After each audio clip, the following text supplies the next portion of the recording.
Hi, Jurgen. Hi. I was just going to ask, obviously the qualification for the Champions League will always be important, vital for a club of Liverpool's stature. I remember when you beat Middlesbrough in 2007, what a big step that was for you.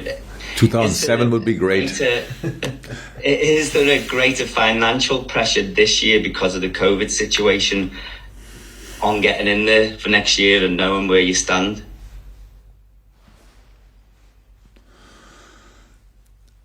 So the main reason for qualifying for Champions League was financial reasons. So it's a great competition to play in, but for the club, it's about you want to excite some players to join. I mean, in the beginning, it was like this when I was sitting there and players had offers from clubs who played in Champions League, and it was like, okay, sorry, we only can offer either way nothing or European League. But apart from that, it's always about finances. In this year, there's no difference, I would say. So, of course, it would be very important. Yes, absolutely. But that it's important cannot change the thing. So we just have, I hope people still see that we do our best, our absolute best, and try absolutely everything, and to make it happen. But we will see how that will end up. Yeah, that's it pretty much. So if you ask me, so it's not that the owners or whatever called me and said, if you don't qualify for Champions League, then this or that will happen, because we are all together in this situation. We all understand the situation, and so it's they know that we try absolutely everything to qualify for Champions League again. That's clear. Thank you. Okay, and then Chris Bascom, which potentially is the last question. Chris. Okay. Yes, sorry in advance, because Matt kicked me out when you were answering the last question, so you repeated the same thing. It was about Thomas Tuchel again. When you look at his sides, do you see your own teams reflected back, or is that too easy because you're both from Germany, you all play attacking football? Is it what do you see in his side that might be the same or different to yours?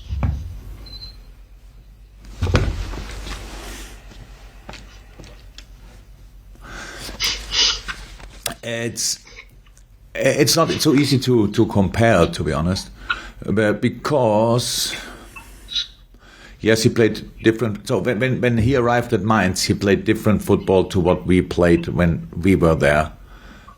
That's true.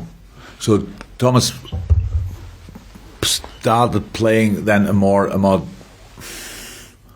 possession-based football, or pretty early with Mainz, for example, which was for us in the Bundesliga, with the resources we had, not really possible. For us, it was a different fight, it was a different generation. So you can compare it.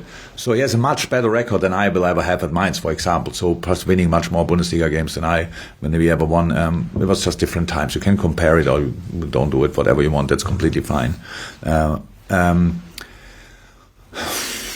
Dortmund, yeah, but maybe he used to be slightly more possession based. I think that's a difference in the organization, maybe. But we changed in that department a lot, so it's not that there's no massive difference philosophy wise anymore, I would say. No, apart from that, I'm not sure how to.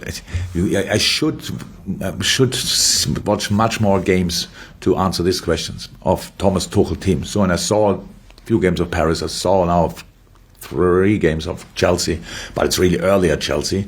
And I years back I saw a few of Dortmund. So no, it didn't. I don't know enough to be ready to compare it.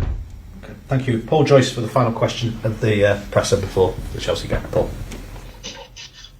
Yeah, against Sheffield United, it looked like there was maybe a few tweaks in the formation, from an attacking point of view.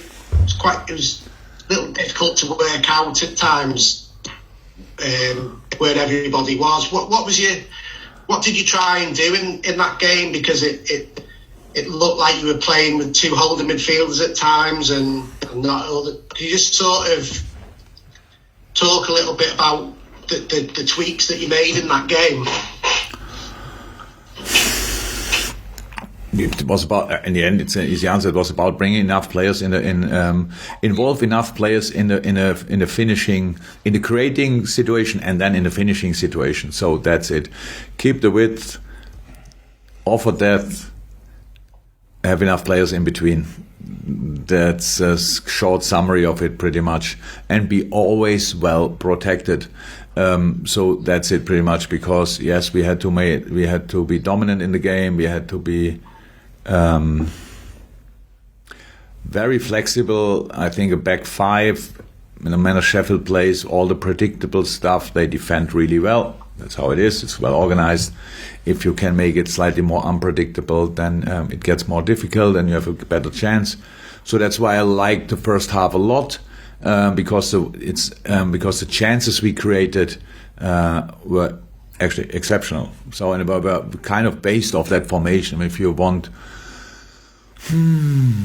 the chance, Bobby had the big one when he was around Sadio in that moment. Sadio in the center, Bobby is around him, picks up the second ball or the deflected ball and goes 1-on-1 with the goalie. These kind of things. When we scored the goals, we had enough bodies in the box, even when we only one scored the goal, obviously. But when you see the pictures back, you see we have enough players, and what we needed that day. So very often it ends up in these kind of games where you're really dominant possession-wise, that in the end you have a lot of players who are involved in creating and not enough involved in finishing. And so that's what we tried to change for this game.